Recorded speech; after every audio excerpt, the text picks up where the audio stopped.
It's after 10, so we got everybody here. All right, I'd like to call this meeting to order. Today is Friday, November 12th, 2021, 10 a.m. agenda meeting. Mr. Lee, would you lead us in the prayer? And Mr. Thomas, pledge, please. I pledge allegiance to the flag of the United States of America and to the republic for which it stands, one nation, under God, indivisible, with liberty and justice for all. Please recite the Lord's Prayer. Our Father, who art in heaven, hallowed be thy name. Thy kingdom come, thy will be done, on earth as it is in heaven. Give us this day our daily bread, and forgive us our trespasses, as we forgive those who trespass against us. And lead us not into temptation, but deliver us from evil. Amen. All right. If anybody would want to address the jury with anything, you could fill out a green card and talk. Okay, first item. Ms. Stephanie, you want to go ahead and come make your announcement, please?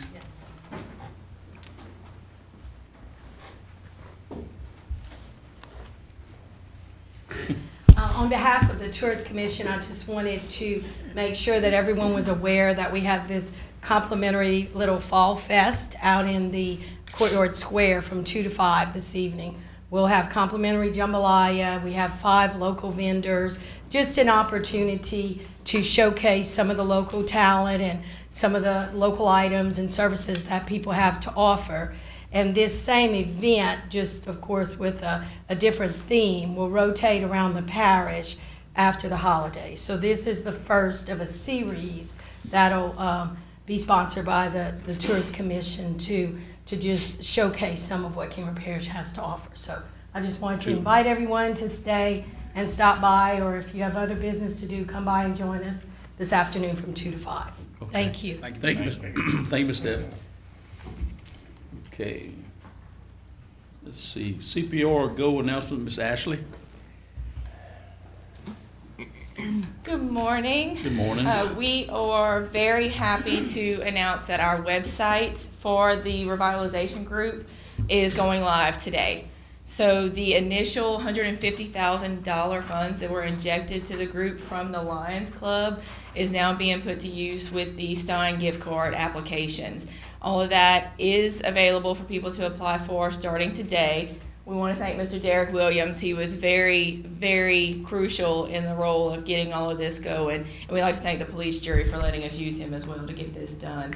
That $150,000 was initially donated to the Lions Club for these uses from Cameron LNG, Venture Global, Sempra, Weeks Marine, GE Oil, Gas, Baker Hughes, TC Energy, Commonwealth LNG, Blue Water Construction, and Emerson Isolation Valves. So we're very appreciative.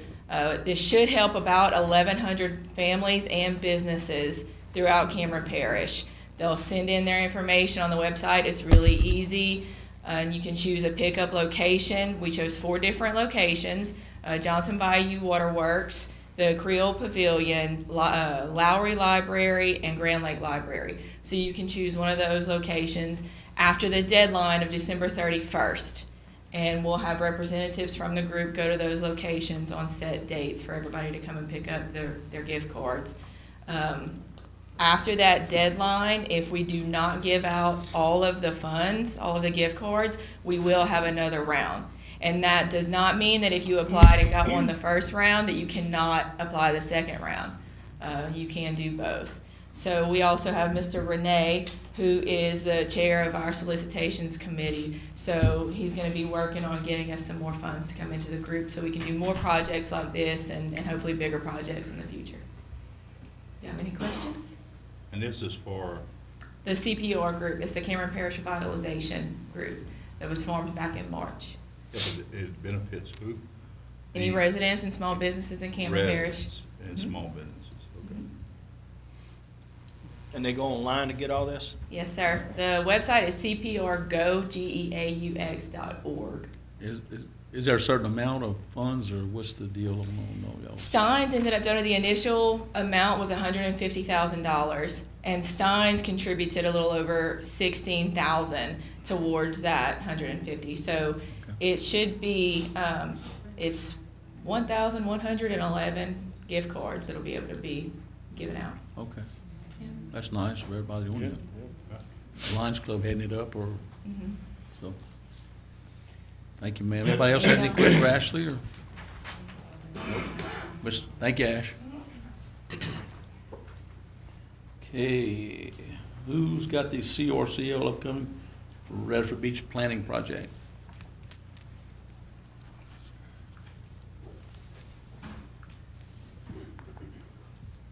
Hi, thanks for having us here today.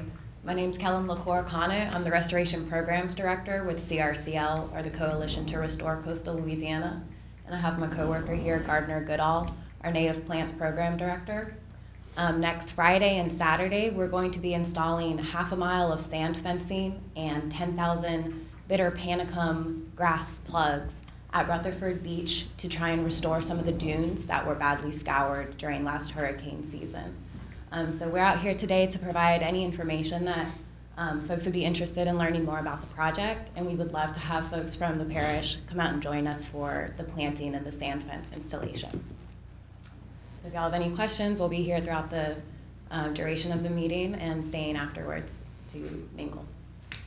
Can you let them know the dates again and the times? Yes, ma'am, of course. It's going to be Friday and Saturday. We'll be out there from 10 to 2 on both days. Next weekend? What date? The 19th and 20th. 19th? Yeah, and we wouldn't be able to make this restoration project possible without sponsorship from Cheniere Energy, TC Energy, LaBerge, and Bully Industrial, and a few other partners. So, and of course, folks from the Coastal Zone Administration and great folks out of Parish. How many feet, how many miles, or what's the distance? It's half a mile. Half a mile? Yeah, so we're going to be meeting right at the parking lot that's at the main Rutherford Beach area, and working eastwards to that kind of second access point. Okay. So we'll be there setting things up Thursday the 18th, doing some baseline monitoring to get some aerial footage of the shoreline so that we can assess how the shoreline erodes or changes during the timeline of the project. Are you gonna have signage put out there? There will be, what is it called? No, I forget the name of it. There will be big signs out there indicating that it's a CRCL event, big blue signs with white pelicans on it, pretty hard to miss, directing to where parking is and where our crew is. We're providing refreshments and lunch throughout the day for both days. Completely free to come on out. We'll provide gloves, anything that you could need. And our team will be leading the sand fence installation. Folks can come on out to participate in the baseline monitoring to get some science experience, and we'll be planting a lot of grasses.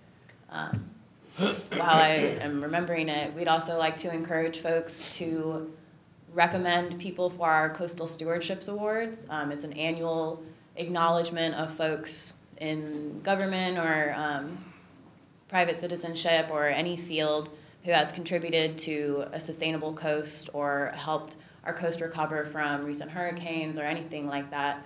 CRCL, we've been in operation for over 30 years, and we just like to give back and acknowledge people who are doing the most that they can for the community. We'd also like to encourage any students or students in your life to reach out to us if they're interested in some of our student programming. We have a Future Coastal Leaders program, as well as a Student Ambassadors program, and we provide professional development, scientific training, just opportunities for young folks to learn about the coast and how they can contribute, and kind of the issues that we're dealing with in some different careers in the coastal industry. So all this information can be found on our website, crcl.org, or feel free to come chat us up after the meeting. Will you, some more signage, after you plant this grass, will you have something stating that where this grass is being planted? Because people seem to go out there and just have fun on that beach and cut the grass down.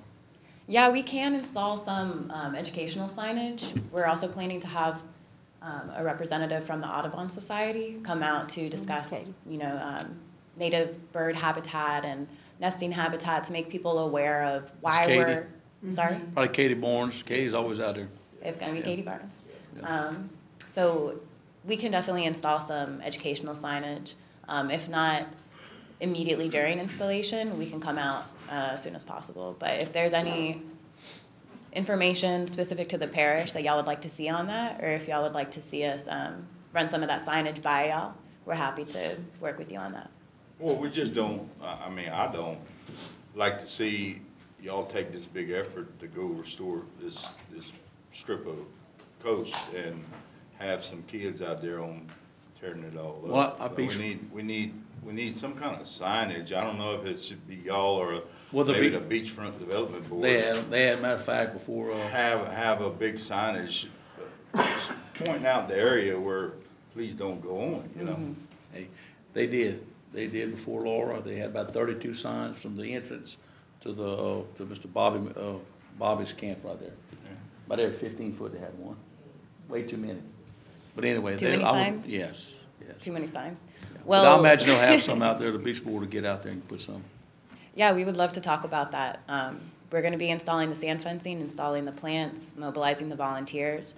So however we can facilitate getting the proper signage out there to make sure that it lasts, we'd be happy to work with y'all on that. All right. Thank y'all. Yeah, thank you so much. Anybody else? Thank you. Thank y'all. Okay, Ms. Katie, administrative report. Okay, so I also have an announcement to make on behalf of the Community Foundation of Southwest Louisiana. They are planning listening workshops next week. These workshops are to give residents the opportunity to share their needs or their vision for our parish for recovery directly with the consultant team who is preparing our recovery and redevelopment plan for us. If you recall that Cameron and Calcasieu both received a donation and to do this joint regional redevelopment plan. And so this is going to be the opportunity for, like I said, all residents, any small business owners. They attend these workshops and they can express anything that maybe haven't worked before in the past, maybe new projects that need to be looked at, whatever their vision is for Cameron Parish in the next 20 years, this is the opportunity to share it. So the first workshop is Monday, November 15th at the West Cal Event Center, 6 to 8. Tuesday, November 16th at the Lake Charles Civic Center, 6 to 8. And the last one will be Wednesday, November 17th, 5 to 7 at the Grand Lake High School. And any parish residents can attend any or all of these. So I encourage everyone to please do your best to attend. The next thing I kind of wanted to go over with you guys was just a project update. This is something that we really haven't done before, and it's been time for us to go ahead and start doing these in our police jury meetings. We were just trying to wait to get a little bit more of our insurance reconciliation done and our PW obligations a little bit further along before we started presenting this to you guys. So this is just a draft of a spreadsheet that I hope we do every month during our meeting. We can change the way that we present this to you guys if you want to, but for the first time, this is just a little trial run. Let's just go through it and then we can make adjustments from there. So the very top line, ROW debris removal, that has been the hot topic for us for the last year. And I'm glad to say that we finally received majority of our funds from FEMA. So we've expended $31 million worth of invoices. And we received reimbursement from FEMA in the amount of $23.5 million. The rest of the money that we're going to recoup is being held right now until closeout. But everyone should have gotten paid. All of our local subs that were contracted through Ceres should have gotten paid. If they haven't, they should expect to get payment soon. But we have dispersed all funds to Ceres and Arostan for debris removal services. Right now, we're looking at a police jury share of $2.3 million. That means out of your general fund, we had to spend $2.3 million to get everything cleaned up. Now, this will change. Very recently, about a week ago, they extended the 30-day, 100% coverage for emergency work to 45 days. So we're gonna get to submit 15 more days of invoices to be covered at 100%. So I would expect us to be more around the $1.7 million mark for right now, but that's what the police jury paid out to have everything clean. Now this is just right-of-way debris removal. This is not private property debris removal. This is just everything that was initially put to the road following the storm. So then from there, I have everything segmented into governmental buildings, fire stations, multi-purpose buildings, rec districts. And we don't have to go through all of them unless you want to, but I'm gonna just highlight a few of them. Our old DA building is something that we had decided not to utilize, and we were gonna demo it prior to Hurricane Laura. So we went ahead and pursued, moved forward with demolishing it, and Wendell Wilkerson was the lowest bidder, and he honored his bid from pre-storm. It was $29,500. We called him after Hurricane Laura, and he honored it, so we actually received $51,000 in insurance money, and we pocketed that delta. So we are gonna submit this through PW formulation. It's not listed on here right now because it's not a priority for us, but once things kind of get further along, we are gonna submit for a FEMA PW obligation for that because they will give us funds to replace that building. So we're hoping to get those funds and maybe use that as like an alternate project. The other building that we went ahead and demoed, well actually Hurricane Laura did it for us, was the old Hackberry permit building. I think the sheriff's office was using it as a little substation. Right now they've moved over to the old Hackberry library, so that's what they're operating out of right now. So we received $20,000 in insurance funds, and it cost us about $32,900 to get out of, to get it cleaned up and to pay off the rest of our lease. And FEMA right now's probable cost is $116,000. So that's gonna be another opportunity for us to take those funds and use it toward an alternate project. And then as you go through the list, a few of the buildings, the damage was not that extensive, so we used force account labor. Most of the time that's either Monty Pierce, Randy Thomas, sometimes they pull road crew in with them, and they go in and they fixed the buildings that they were able to fix. So they actually fixed all of the boat launches and piers with the exception of Big Lake Pier. Big Lake Pier was the only one that we were gonna have to bid out. And they are uninsured, so that is something that it's really good that we have employees who are capable of making those repairs because we didn't have any insurance on any of those piers, uninsurable. East Annex, West Annex Courthouse and Jail, Camera Fisheries, all these courthouse square type buildings. We have our architects, they prepared an estimated probable cost to repair. I have the list of insurance funds that were received to date, and as you can tell, insurance was not even near enough to cover what our architects are telling us it's gonna cost to repair. So we're working with FEMA, trying to get some PW obligations to cover the difference. We've also submitted all of our repair estimates to the insurance company to see if they're gonna release any more insurance funds to us. What's the amount that we carry on each building? So we carry $500,000 per building. No, sir.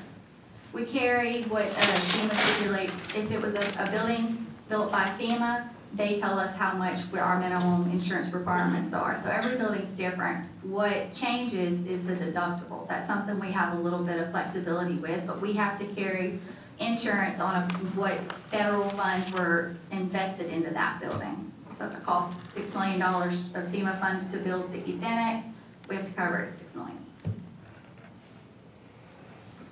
Now some of these, in order to keep the premiums low, we had very high deductibles. So that's why you see such a low amount of insurance money being received, or maybe no insurance at all because the damages did not exceed what the deductible was. Let me ask you a question. I don't see it on here, but the Grand Lake, the Big Lake ball fields. Yes, they're not on here. We're going to fix that ourselves. We actually already had the backstop repaired, And so it's going through PW formulation right now, and they'll replace the fence, and then we're gonna use forced account labor to do improvements at the field, make sure that it's draining. Yeah, I had somebody hit me up this past week, Yeah. concerned, they're not needing them now, but they don't wanna wait till they need them to. We know they're trying to, they usually start practice around February, and so what our goal is, this actually is getting a little bit ahead of ourselves, but we had at 80 acres, we had that pond from back after Hurricane Rita. Kara's been working on the permit, it actually got approved, and it's gonna go to our Grand Lake Gravity Drainage Board for approval next Thursday, and as long as all the permits are approved, we're gonna pump out that old pond. And Randy Thomas is gonna lead the project, and he's going to dig, and we're gonna haul that dirt out. We wanna build up the access road to the barn and to the pond, and then use some of that dirt to reshape the entire Big Lake ball field facility. Haul in dirt and like level it to where it drains and it doesn't hold water, because most of you Grand Lake people know the outfield stays so wet, you can barely cut it sometimes. So we wanna use that dirt and just level everything and put some drainage improvements out there and then put the fence back up. So that's why there's no action out there, is because we wanted to do our dirt foundation improvements before we put the fence up, because the fence would be in the way. Was the boat launch fence put back up yet? The Grand Lake fence? No, sir. At the boat launch? No, sir. Because I got the neighbor to that property is concerned he's gonna be putting cows in that pasture, and the fence borders his pastures. Okay. Yeah, it's a minor repair. It's a minor repair, it won't take no time. Yeah, he was supposed to have put cows in there this month. Who's that? I think Jordan and them. I talked to him, and he said something about putting cows in that piece back there, and I know that that north. Huh? You don't have a number for him, maybe we can call him and put him on there? I don't have his number. Well, I might have it. I'll get with you after the meeting. But anyway, we just need to get that fence put back up. Yeah, that's a small piece. all right. Nope, I have a note. We'll get to work on that one. So we're gonna talk about the Grand Lake Maintenance Barn at our budget meeting, so we'll just skip over that one if it's okay for you guys. Our new multi-purpose building in Grand Lake, we demolished the fire station and the fireman center, and we have a $2 million capital outlay grant to build a new one. We're also gonna try to use some of our FEMA alternate funds to help infuse into that project, but that's something that we're working on. We're gonna talk about that. Next Friday, we have our first kickoff meeting with the capital outlay folks. So once we have that meeting and we get a timeline on when we're gonna get the money, what we have to do to apply for it, then we'll come back to you guys and we'll lay out the timeline for that. But just right now, I don't know yet until we have that first meeting. The building that's left there, is it gonna be moved in the back? There was some talk about that. That is now going to have to be demoed. Demoed? I think so. The people that were requesting it didn't have a way to move it. It's not really in any type of shape to be moved, I don't think. So that's something that we're gonna have to more than likely bid out and just have it demolished and hauled off.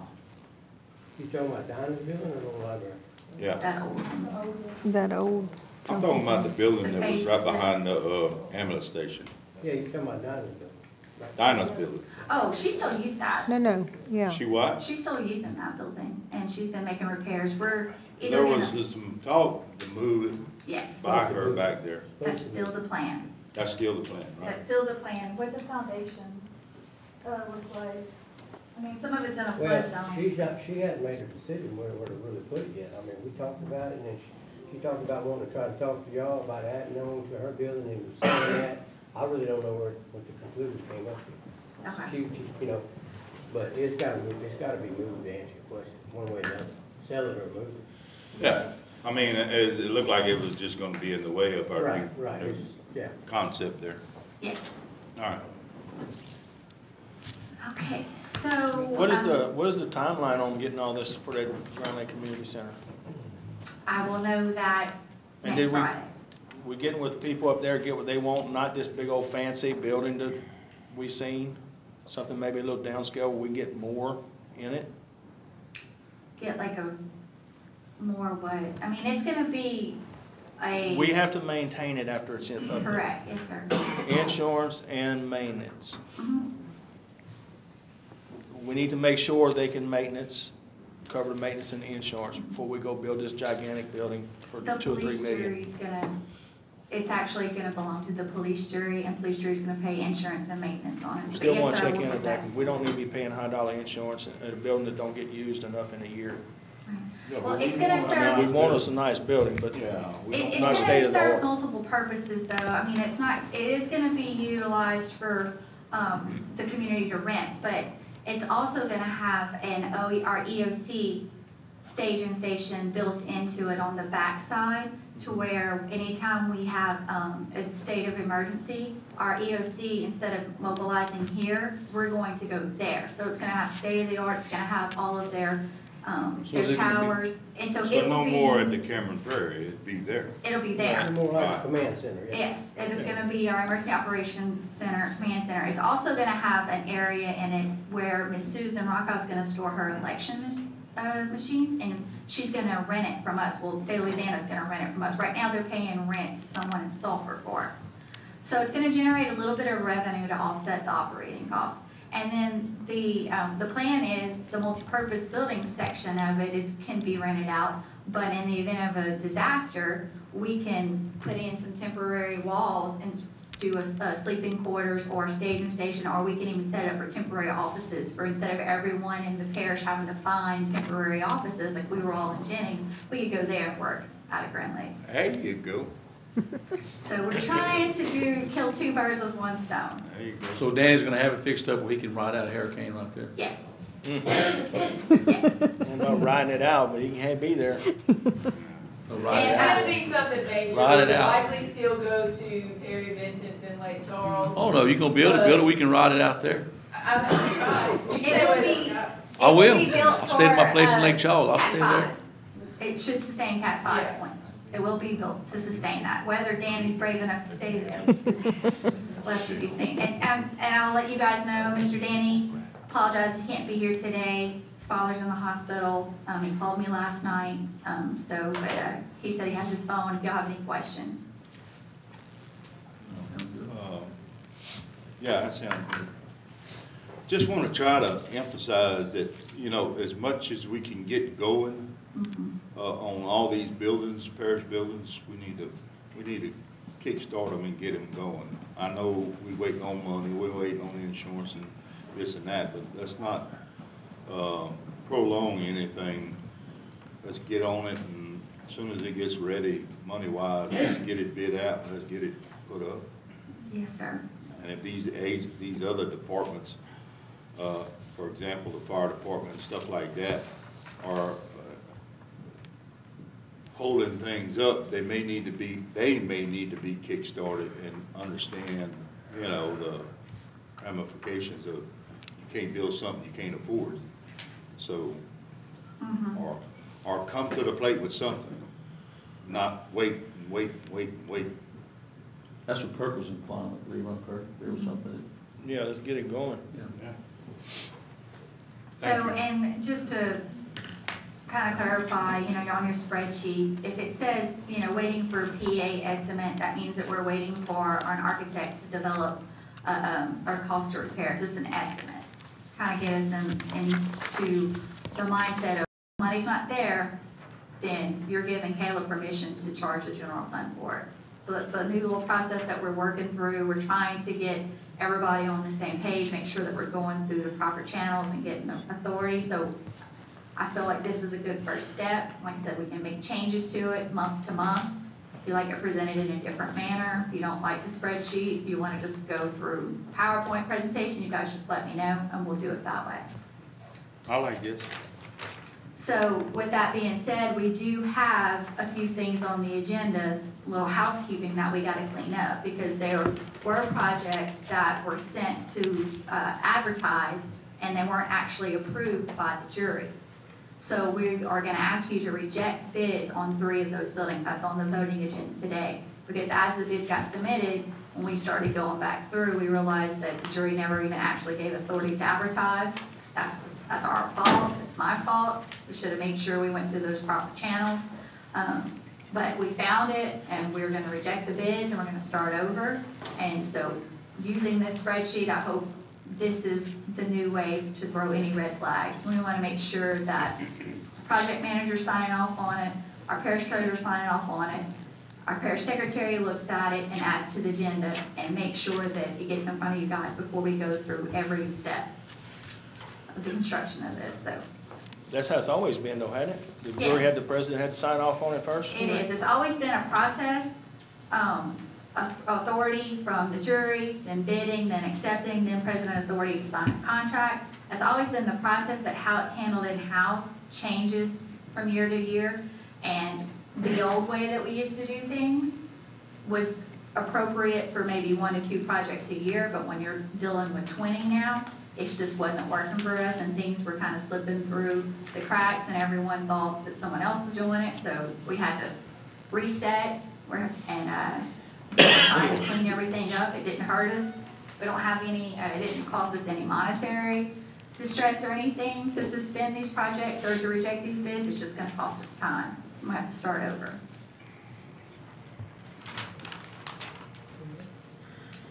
That it? I think so. To the finance meeting? Yep, finance is going to work that. So if you don't have any more, any questions about the projects, there are a few agenda items that I kind of just wanted to go through with you guys a little bit for discussion. That would be, let's see. Item 19 is the administrator authority to sign a letter of support to FERC for the Venture Global CP2 LNG and CP Express pipeline project. That letter is in your packet, and just to clarify, this letter is essentially just stating that we are the operator and owner of the new Lighthouse Bend project. It hasn't been constructed yet, it's under construction, but once it's open, it does belong to us. And we're stating that it is not really a place of solitude and quiet, it is a recreational facility. And the new CP2 project is not going to negatively impact the Lighthouse Bend. It is within their sound areas of 55 to 60 decibels is what they expect to hear from Lighthouse Bend if Cameron Parish, the CP2 project is operational. But it is something that's equivalent to just being in a restaurant and hearing conversations in a restaurant. So that's what that letter says. If you're okay with turning that letter into FERC, saying that, yep, we're good, we know that it's gonna have a little bit of noise generated from CP2, but we don't care because our Lighthouse Bend is a recreational facility, then you sign it. If you need more, if you want any questions answered, we can table it. I don't think anybody from Venture Global's here today, but we can get them here for the next meeting. And if you It'll be think, fine, that ain't gonna be that loud. right. No, it's 55 to 60 decibels is what it is. It's just general conversations of what you would hear in a normal restaurant. And so that's what that letter is. I gave, I would request that you give president authority, not the president authority to sign, but give it to me to sign. The letter's in my name. And with you, Mr. Scott, working for Venture Global, that's why we did that. So you can just recuse yourself from voting. Okay. Let's see. Anything else on the agenda you guys want to go through? Now would be the time. Well, we're gonna review the agendas in a little while anyhow, so we just soon go through, get the dog ordinance, and Yep. then we'll go back to the review. What,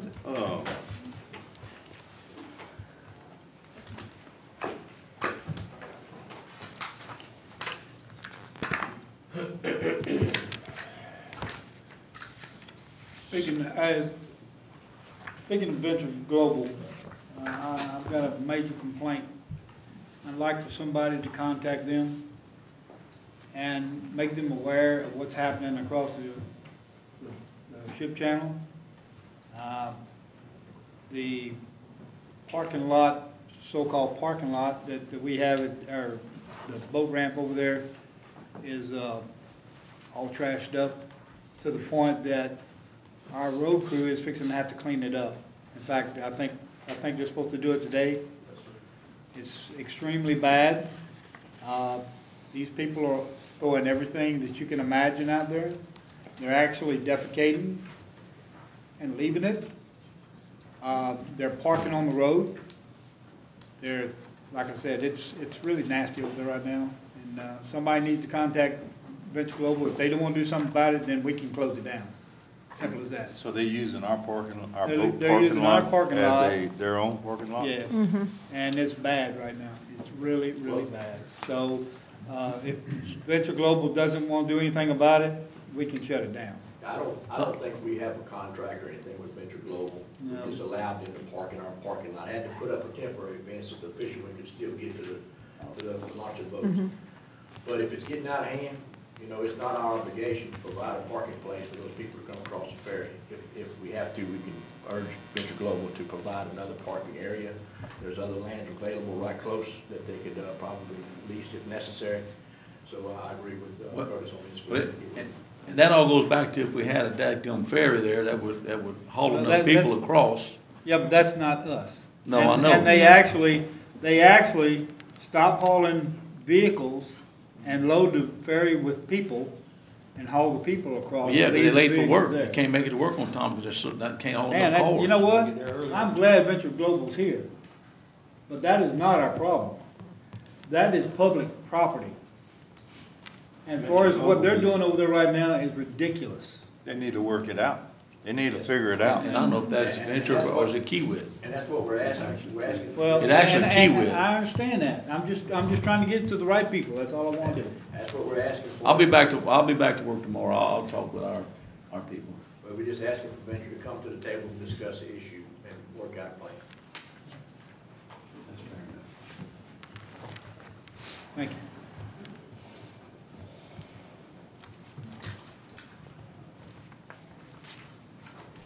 Anything else? No order? But the only thing else, Katie, the lighting around here and them flag poles out there. We can't get them flag poles. Tell you what, Wolfman was still alive, he'd done straighten them things up. It wouldn't take much. Well, But- all that work is in the scope of work that's being bid out for the courthouse square. And so, we're gonna ask authority very soon to get those, But it's all dark around here. I pass here all the time. I mean, it's a shame our courthouse square is in darkness. At least get some streetlights from Jeff Davis Electric on the parish roads. I mean, I think we should. We had them before. And not only here, I imagine each district probably has streetlights that have been replaced since the There were so storm. many in each place. Yeah, well, Jeff Davis Electric didn't have a list of where the streetlights were. And so whenever they replaced their lost lights, poles, they didn't put a streetlight back there. So what we did was we closed all the accounts. And as the requests are coming in for streetlights, so we're replacing it, but we're putting it on a separate bill with the latitude and longitude coordinate. That way we can keep track of where everything is. So if you have a list of where you think they need to be, or we can get maybe Miss Emily, the road crew, to go through and identify areas that are dark, that need to be lit, that are dangerous, then we can turn that in. I know the red light and Creole right there, the caution light at Oak Grove, Jim Salvador Road used to have one, right there at, the front ridge with all this traffic. I can't remember if the Y had one. I think they did, but I don't remember. Okay. But with all this traffic that we have, early mornings and late in the evenings now it's dark at 5 o'clock. I know at one time we discussed that, we had, like, they had a count of how many we had. Yeah, they never could ever tell us where they were located. That was even before we got. Now, Entergy does, but Jeff Davis didn't. I don't even know if we knew or they knew what all we had. Are we still paying for the license not up? No, we closed everything with Jeff Davis, which is why as we submit a request for a street light, then we have our own tracking system for it now. But so I would encourage you, and like I said, we'll get the road crew to maybe see if they can identify some dark spots, and we'll start adding all the street lights back one by one. I think the light at, Oh, Jimmy South, PHI Road, Thomas said that one too. I think the light at Lucianeer Road is on. Yeah, Yes, they have that we one, had, we yeah. had that one, and they had to put it across the state road instead of on the Parish road because they didn't have a pole. So what's Which the normally that would process? have been on our But, side. but it works. Yes. What is the process? Just We just send a request letter. give you a call? Yes. Let you know which one we want back. Yes, sir. Thank you, ma'am. Another, I know Mr. Tom's gonna get up about the dog ordinance, but this kind of may be a good time for him to get up to, Mr. Tom. It's about the redistricting. That is on the agenda to be voted for, and that's something that Tom and I and a few doors have been working on together. Now's the time to decide, do we want to handle redistricting in-house, which means our staff does it, or do we want to outsource it to a private party? And we had a meeting, a few of us drawers with Cade Cole last month, and he gave us his pitch and his price. If we want to hire him to handle all of the redistricting maps, he would create the maps, about 3 different options, and he would present it to the jury, and the jury could pick which one they wanted from there. And the cost of that is about $24,000. Now, if the school board decides they want to utilize Mr. Cole as well, then, and they execute a contract, then they would only charge us $22,000 to do it. So we'd save $2,000. I don't think we need to be burdening ourselves with that. We tried to do that last time and ended up having to hire a lawyer in. And it was Yes. him. Well, I'll tell you what, I haven't seen any maps. I like to see what y'all come up with. We ain't got Yeah, you're gonna that. have Well, he would do it. Or what did y'all talk about the other day? I mean, So what we talked about the other day with him, and he was just preliminary estimates, what he thinks with the variances would be a 6-member jury would be something that would be within all the variances, but he says that it's not anything that we can't do if we want to go to a 7, if we want to keep our 8. It just has to make sure it's done within the law. And like I said, Mr. Tom can go through it a little bit better than I can, if you have questions about it, but he's just, he hasn't made anything. This was just all hypothetical conversations of how he would present the maps, how many options he would present to us, and then what he could do for us if someone did protest our maps, he would then represent us. And it would be legal, everything would be legal. So here's some insight. You retain Cade Cole at the price of $24,000. He'll provide roughly 5 plans, and his suggestion, he sent me a text this morning because I asked him some things, and he said probably, and it'd be up to you, but he suggested 2 or 3 maps with 8 districts, 1 or 2 with 6, and maybe 1 with 5. So basically for $25,000, you're getting about 5 options. Whether you want those particular options or something different, or you want all of them to be 8, or you want them all to be 6, or all to be 7 member, I mean, it'd be up to you to give him some direction. He'll meet with you, he'll get some ideas from you all before he actually puts these plans on paper, so to speak, and presents the actual ideas to you. So that's just meeting with you, putting maps together along those lines based on the direction you give him, and then coming to you with those maps, and then that's kind of your starting point. If you land on 6 as the magic number, then he'll start massaging that 6-man or that 6-district plan, whatever. That's just an example. If you think 8's appropriate, then he'll have a couple of options for the 8, and then you massage those district or those plans to get to where you want to be. The one thing that Cade offers us is that it is difficult for us in our parish to divide districts equally. And it's geographical, but also it has to do with what they call census blocks. So the census blocks are set. We can't divide a census block. And the significant area that's causing problems is the Sweet Lake area that 30 years ago didn't have a lot of population, that now does have a lot of population. But you can't split that block up. It has to go in a whole district. So that's what we're having to deal with right now, and we will deal with it. You know, we have to. But also, Cade can provide us guidance every 2016, 2026. You as a district can go to the Census Bureau department and ask that these blocks be further divided So then in the next 10 years from now, you can better divide in your districts and get them equal. So that's something that you can also provide for us in the coming years and work with us to try to get those blocks split up better so that we can move those populations around from district to district so we can have a fair representation or equal representation with each district. I think we should move forward with that. It's on the Well, voting. I think it's on your. It's on the voting. It's on your voting agenda. That's just information. You have any other questions? We can. It's on the agenda? Yes, sir. Try to answer them. So Tom, what's one of the, like, just, one of the scenarios y'all may come up with the other day, like from, say from the river here, just one scenario. Let's say go all the way up in the Greenwich here, Sweet Lake area, do 1 and 2 on that side. And Hey, he's gonna meet with you all, and you're gonna tell him, hey, we're interested in, you may say, we're not interested in a 5-man. Give us a 6, 7, or 8.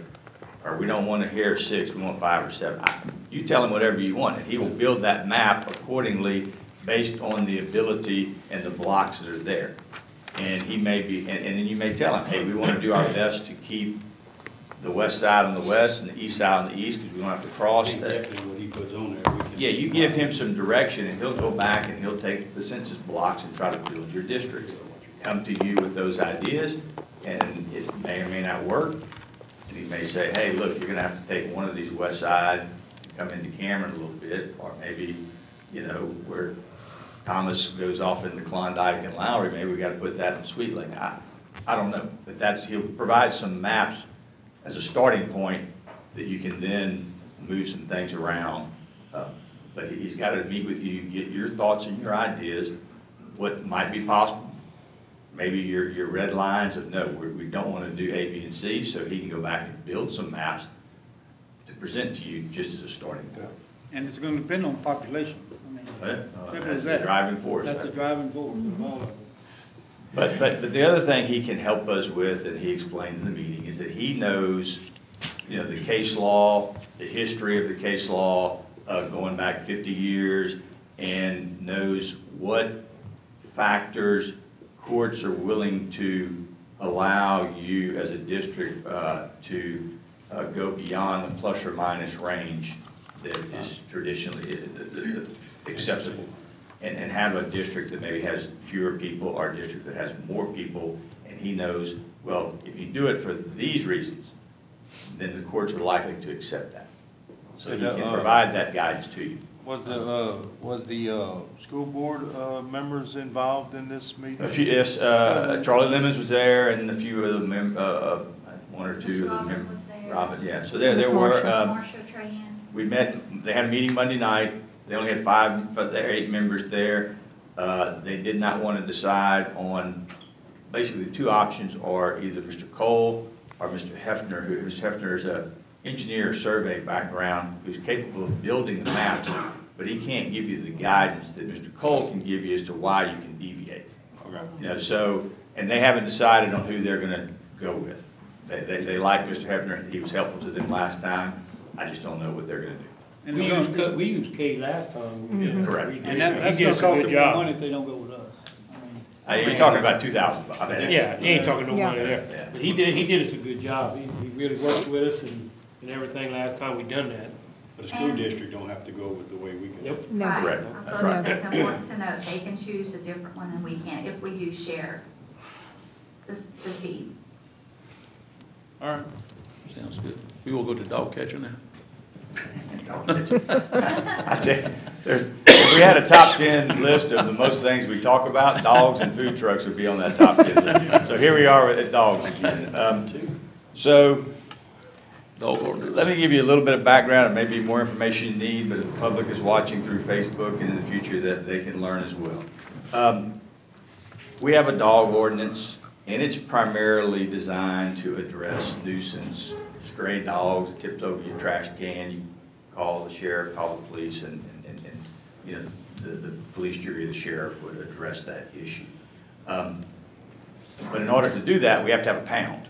We do not have a dog pound to put the dogs. So, and we, Katie and I talked about meeting with the sheriff, and I see Chris and Jake are here, and I talked to Chris about this a little bit, but we're gonna have some conversations about how to go forward with dealing with nuisance dogs, okay? I think you, and I've talked to Mr. Guidry about this, I think you probably could take your ordinance right now. A first offense is $25, and a second is $50, and I think it's at $75. I think those ought to be bumped up, maybe $100, $250, $500, and this is for nuisance. So I mean, so that's something for you to consider. It's not on the agenda, it's just information for future consideration.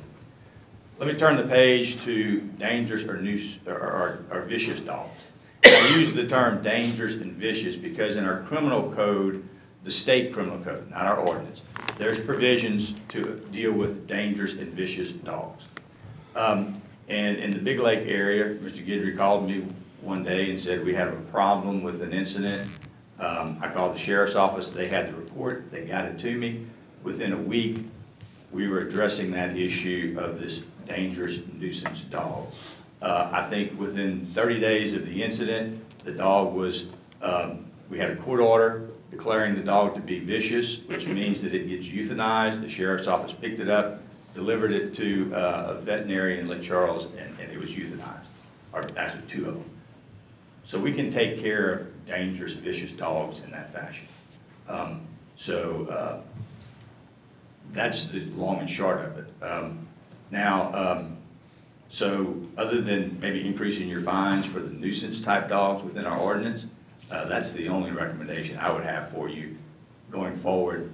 We being the police jury, the sheriff, and I will get together about how do we handle nuisance dogs, picking up dogs, you know, the dog pound, so to speak.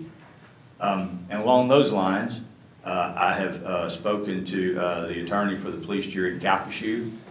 He has talked to his animal control director, and they're supposed to set up a meeting for me to meet with them and see what we might be able to contract with Calcasieu's animal control to provide us different level of services. For instance, I don't know that we have anybody in our parish that can euthanize a dog. So if I have a vicious dog, I still have to have the statute has to have a qualified person to euthanize it. I've got to get it to Calcasieu. Maybe Calcasieu Animal Control will do that for us. Will they pick up nuisance dogs and take them? I don't know if they'll go that far. They may be too busy over they may be, not have room for us. So I don't know. We're going to have a dialogue to see and get some ideas of, of some prices and cost, what they'll do for us and how much it'll cost, and then have some dialogue about, okay, is it more feasible for us just to contract with them, for them to do it, or should we have our own pound to take care of these nuisances? When they were euthanized, where'd that cost come from? Where'd the cost come from? Who paid for the euthanization? I paid for it so it would get done out of the DA's funds, and I'm gonna send the bill to y'all. It was $100. I didn't tell you it would take too long to it would take me 30 days to get a check from y'all, so I paid for it so it would get done, and I think it was $100 for $50 a dog. Yeah, but that cost shouldn't come back. reimburse you for that? You don't have to. If you don't, I'm not gonna lose this. That's what I'm saying. I don't know, why is it costing you or costing us to euthanize somebody else's dog? So here's what happened in this particular case, and every case is different. The lady who owned the dogs doesn't have the funds to do anything. She's on Social Security, disability, or retirement, whatever it is. She's there's no question about that. So when we brought her to court, had this hearing, and just under these circumstances, I told the court that if you grant us this request, we will assume the cost. Because otherwise, we're never going to get any money out of this particular dog owner. We're wasting our time and everything, and that's just a decision that I made based on 30 years of experience. But look, if it had been $1,000, I wouldn't have made that decision on my own. We're talking about $100. I wanted the dogs off the street because they were a danger to kids or somebody. It bit a kid, caused stitches. The deputy went to do a report, and the dog attacked the deputy. The deputy had to tase the dog to get the dog to stop attacking him. No, this was a bad deal.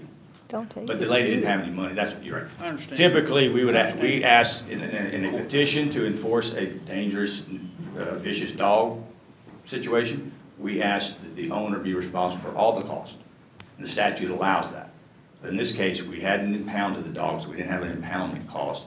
The only expense we had was just euthanizing them, which we had, it was $110. What's the, what is the parish's, the police jury's responsibility for all of this dog madness? So, dog madness. So, dog madness responsibility. There's a couple of AG's opinions that I've sent at least one of them to Katie and one to Mr. Savoy the other day, that basically says this in a nutshell. Law enforcement is responsible for picking up the dog. The police jury is responsible for impounding or keeping it.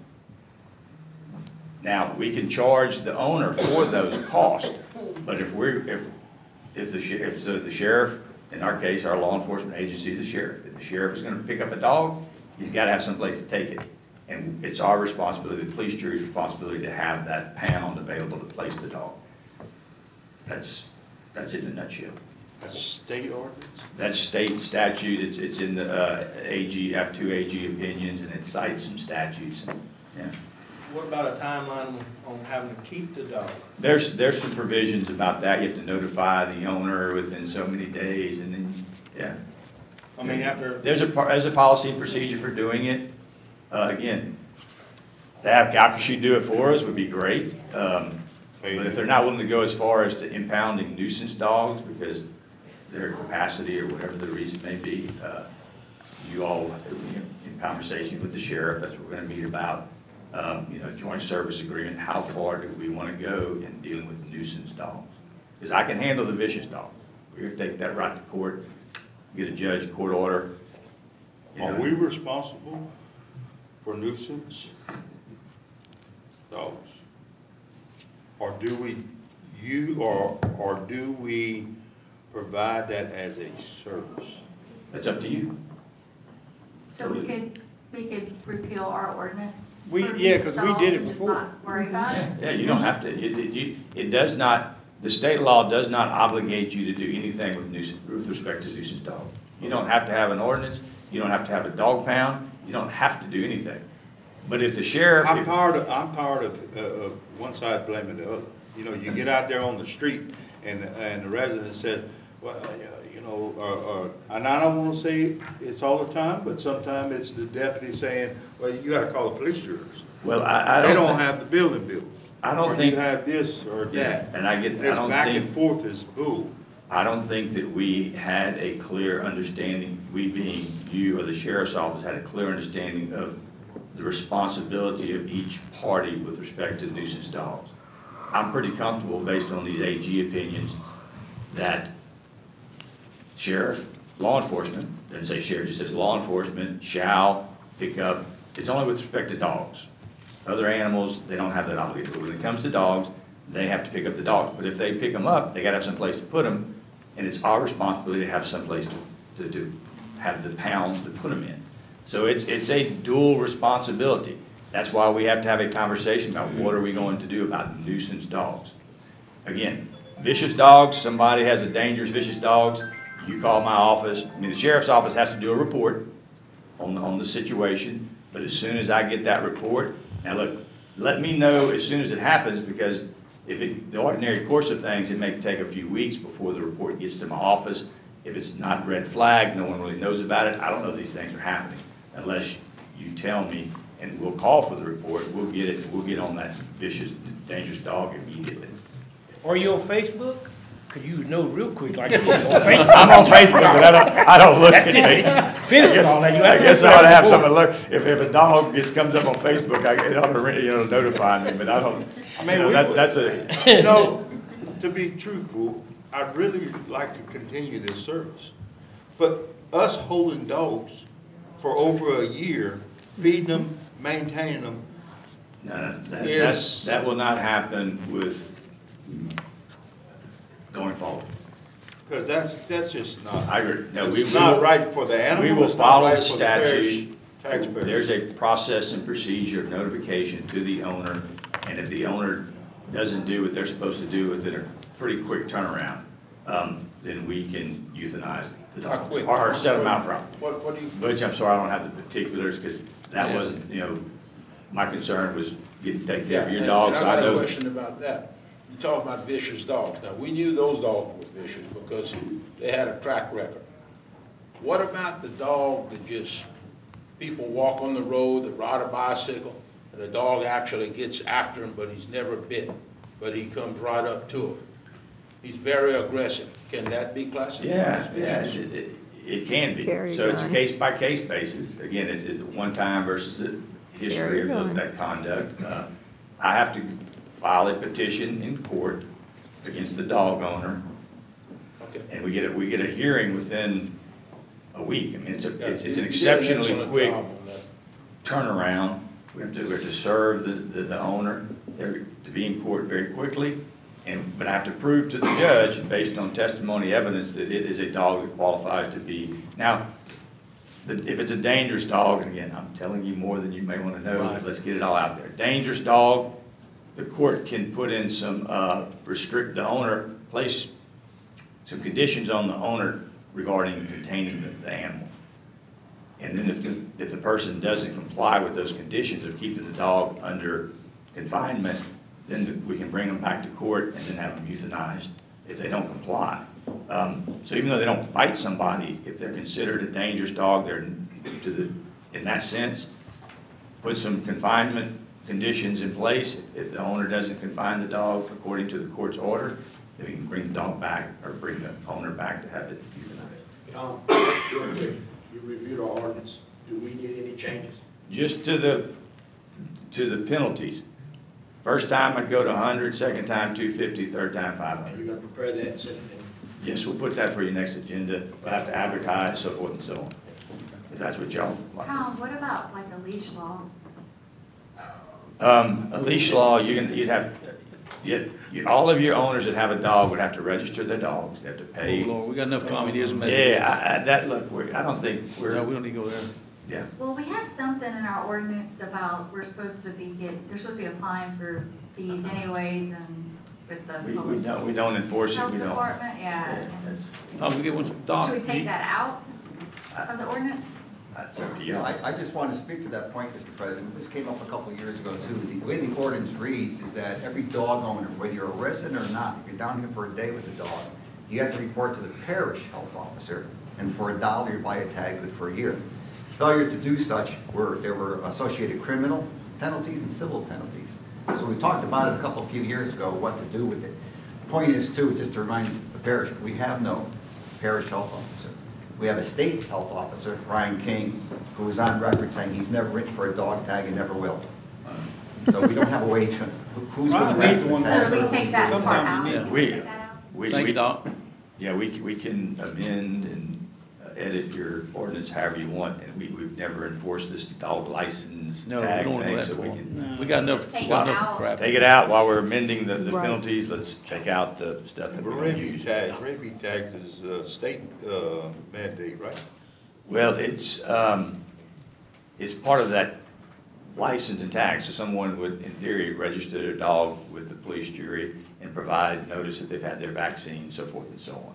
We've never done that, and we're not gonna We be got enough doing it. records to keep. We don't need those great records. Take a I mean, but financial most assessment. responsible dog owners do the right thing and have their dogs up to date on all their shots. We beat this dog long enough. Yeah, we think so. We'll work on a draft ordinance and, take that fee out and increase the fines. Was there anything else that needed to change, you think? Okay. Mr. Tom, while you're I'll up here, present it to you guys next month. you want us to go on the agenda about mechanics? You want to go on to that now, or? That's up to you. If you do, I'd probably allow Mr. Canick's counsel to speak speak on that first. issue, and I don't know if you have anybody else that wants. Mark, these green tags, is that about mechanics, man, or that? Mm-hmm. I'll throw you here twice. Listen to you. Hey, good. You don't listen. We already reviewed the agenda, or we want to do that again? No, y'all gonna do that after. We'll get all this done, then we can look at it again. And then I'd like to address you when they're done. Okay. I probably have a few comments that may be helpful. Okay. Mr. Dagby, you want to come up first, man? Yeah, Mr. All over, Mr. Billy, if you want to go first. No? I defer to you, sir. All right, thank you, Mr. Billy.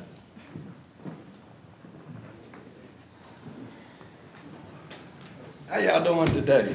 I hate to be back. It honestly hurts me to come here and even try to have to voice my opinion, but never in a million years I would ever decide or even think it was possible that somebody's choice of their opinion in a political matter would affect my personal life, my family, and my kids. I'm standing here today, not for the thousands of people in this parish that have been getting with me about their problems and all that. What I'm going to do is tell y'all my story, my personal story. Let y'all 8 sit on that, and maybe that'll decide how y'all vote. Regardless, we need a store, but there's ways of doing it. Now, I don't know what policies and procedures or things y'all trying to backdoor, whatever it is, because I got with Miss Katie. She sent me all the paperwork. I looked at it. I'm not a smart man.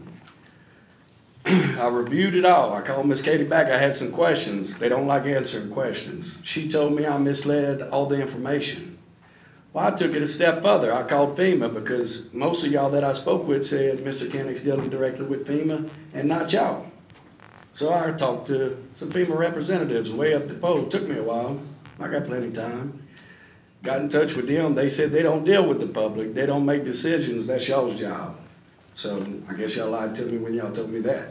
Wait a minute. Hold on. I got the floor to speak. I'm yeah, but you're not going to call us a liar. Yeah. Okay? Okay. Well, I mean, it might have went another way, but don't call us no liar. Well, we're not lying about nothing. We'll refrain from the lying. Okay. So then I got in touch with Royal. Mr. Scott told me, Mr. John got a $5,000 engineer's report, best money could buy. Well, I talked to the guy with Royal that did the engineer's report. He says nowhere's in that engineer's report does it constitute or say anything about the 44 CFR 60.3 Section C, number 3 is the ordinance that he has to follow. That's law. That's the compliance y'all said he's following. That's what he's got to follow. All what it says in that engineer's report is an 8-inch CMU wall on the south side of the building. That's not into compliance. Go over to the fire marshal side. I contacted the fire marshal since I was misleading the information. Fire marshal said it wasn't a new rebuild, it was an interior build out. Regardless, that don't matter. It is what it is. I personally wish I didn't have to go through everything I've been having to go through, and I wouldn't be here today. I wouldn't. I'd care less. But the problem with it is, I got denied many permits costing me a lot of money, but I gotta follow the rules just like all the people at the parish gotta follow the rules. We understand that. That's why the rules are there. Y'all allowing this man not to follow the rules, or whatever y'all want to call it. I don't want to offend nobody or get on Facebook anymore. But this is what I will say. By y'all allowing this man to not follow the rules and be into compliance, just like everybody else, caused me to, I'll tell you how bad it got. Mr. Kennick told my sister on June 29th, if I continue to talk about this store, kind of like Mr. Scott said, if I continue to talk about the store, he's going to come get a variance, like he stated in the last meeting and agreed to. He said that on June 29th, he said that if I continue to talk about his store, 2019, them fishing rodeo charges would come up. 3 days later, he told my brother-in-law and my nephew the same thing. I went and talked to Mr. Tom about some dealings I had with the police director because I talked to y'all's fine staff, and I went all the way to talk to y'all because they didn't want to get involved in all this issue. So I took it to Mr. Tom because I'm sure at the end of the day, he's y'all's attorney. Well, I spoke with Mr. Tom. We had a meeting. He basically told me he would contact Mr. John, see if we can wash all this under the rug. I said, well, Mr. John didn't wash nothing underneath the rug when he called my boss tried getting me fired over something he did, or may not have did. So, with that being said, in the meantime, on July 13th, them charges got picked up that the former DA dropped and the people, Mr. Scott's fine friends. That's right. But didn't you? Wait. I got the floor, sir. Please let me talk. Go ahead. You say whatever you want when I'm Does done. this have anything to do with the elevation of John's store or your personal No, stuff? it's not a personal offense. You know what's personal? Is y'all letting him do and not us. It's rule. Hey, you can't do for one and not the other. He's a now, hold on. Y'all can make this be personal all you want. They got plenty of people upset. They got plenty of people got homes that they got to elevate and fix, and they're not allowed to just fix it where it lies. So this ain't just about me. I'm the only one that's dumb enough to come up here and state my opinion for it to affect my personal life. But that's all right. We'll get down that road. So I'll continue with my story. So with that being done, them charges got picked up. That's fine. I hope I get a day in court. Then, all of a sudden, he got all kind of other charges picked up. That's fine. It's sad when the sheriff's department turns around. I never seen me have to track the sheriff's department down to give to tell them my side of the story when they fill out what's really going on. So now I'm dealing with all that. So then the next thing that happens, the fine attorney, Mr. Billy Lofton, sends me a letter personally suing me over some trash for $6,300, wants me to sign all kind of paperwork, and I won't have to pay nothing to allow my right to be basically thrown away where I can't speak about the store. So now, like I said, the people of the parish vote y'all in there and look up to y'all, and they expect stuff back in return. We're talking about a lousy convenience store, and I'm not the only one that's had a problem. Like I said, I'm the only one dumb enough to get up in here and say something about it. Y'all might not like that. They might not like that. I don't care. It's nothing personal. This is strictly business. I'm protecting my family and my livelihood. I have a right like he got a right. So I personally think, in my opinion, you ought to do what y'all did to all the other people that y'all tried throwing out their houses for not following the rules and complying. Send them to the court. Let it go through the system like everybody else. Because I doubt it, anybody else is able to come in here with an attorney and represent them. So that's all I got to say. Thank you. Yeah. Hey, Mr. President. Yeah. I'm going to ask something of the staff. Sure. Okay. This whole variance stuff, as it stands right now, is John County Store in compliance or is it not? No, sir, it isn't. With the rules we have right now, he is not in compliance. No, sir. Has he made an effort to get into compliance with your department? Yes, Is he there? not full compliance. He's not in full compliance with the elevation requirements. How would he get there? He would either have to elevate to be a fee, or he would have to, if he wants to leave it like it is now, he would have to put the CMU block walls engineered to 7 feet high. Okay. And then he would be in compliance. Thank you. Members of the jury, my name is Billy Lofton. I represent the applicant today, Canning Food and Grocery. Do I have a time limit, Mr. Trahan? No, sir, we didn't give Mr. Daigle time limit, so go ahead. I noticed that. Okay, I just wanted to make sure. We're not in compliance at this particular time because we're asking for a variance. However, an exception or this variance would put us in compliance. We're asking for a variance for the deviation from the base flood elevation of 6.7 feet. And your ordinances do provide for this variance. 7-11 provides for a variance. It says a variance is a grant of relief to a person from the requirements of this chapter when specific enforcement would result in unnecessary hardship. Also, the variance procedures are in section 7-24, and they talk about in subsection J the prerequisites for granting a variance. And those variants shall be issued when you show a good and sufficient cause,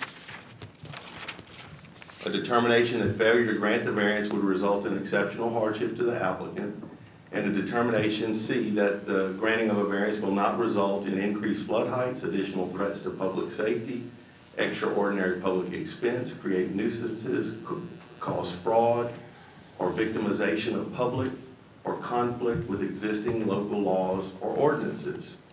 Mr. Daigle suggested that there's backdoor things going on here. We're not trying to go through the back door or anything. We're coming right through the front door. And he says we're not following the rules and regulations. I just read you the rules and regulations. We're trying to follow them. We're asking for a variance under the rules. It's very simple. This isn't rocket science. You just need to make a determination of whether or not the variance is warranted. And then you are following the rules. Now, these local rules are consistent with the Code of Federal Regulations. Mr. Daigle even alluded to that in 44 CFR 60.6. Subsection A3 deals with the variances and mimics the provisions that I just read to you from your own ordinances. So your own ordinances are consistent with the Code of Federal Regulations regarding the National Flood Insurance Program and all of the issues that are before you today and some of the things that Mr. Daigle was alluding to, even though he didn't address them specifically.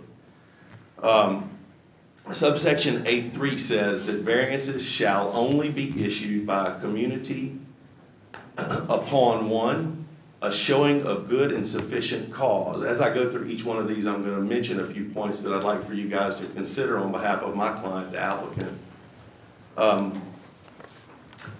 This is really not the good and sufficient cause. This isn't really for Mr. Canick. This is for the community. This is a community application.